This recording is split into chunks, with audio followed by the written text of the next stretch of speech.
Hello and welcome to 4.8 Solving Radical Equations. There are 4 steps to solving a radical equation. First, you have to isolate the radical term. Second, you have to square both sides.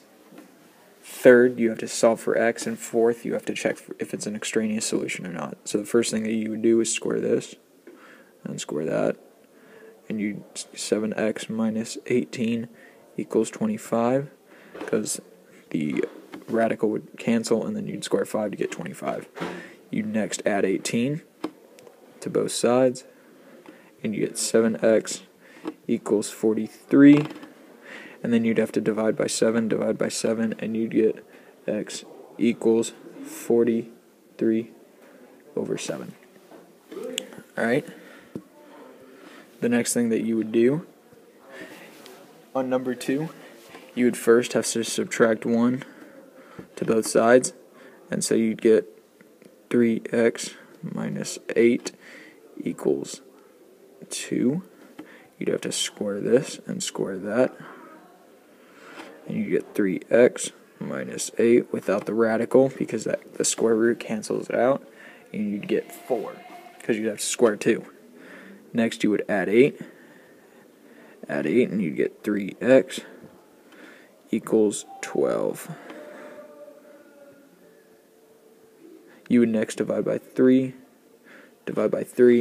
and you get x equals 4. And that would be how you do that one. This next one is a little bit trickier. First of all, you have to add the 24 to both sides.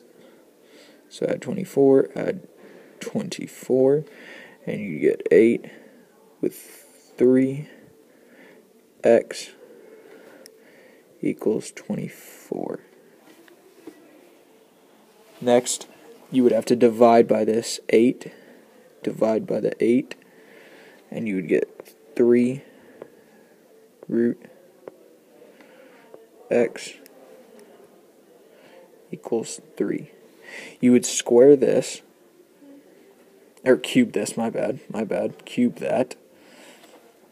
And when you cube that, the reason that you have to do that is because on the ones before, it had an imaginary 2 that was already given. On this one, since it has a 3, you'd have to cube that. So then, when you do that, you get x equals 9, because that would get rid of the radical, so you just have x equals 3 cubed is 27. My bad, because 3 squared is 9, that would be 27.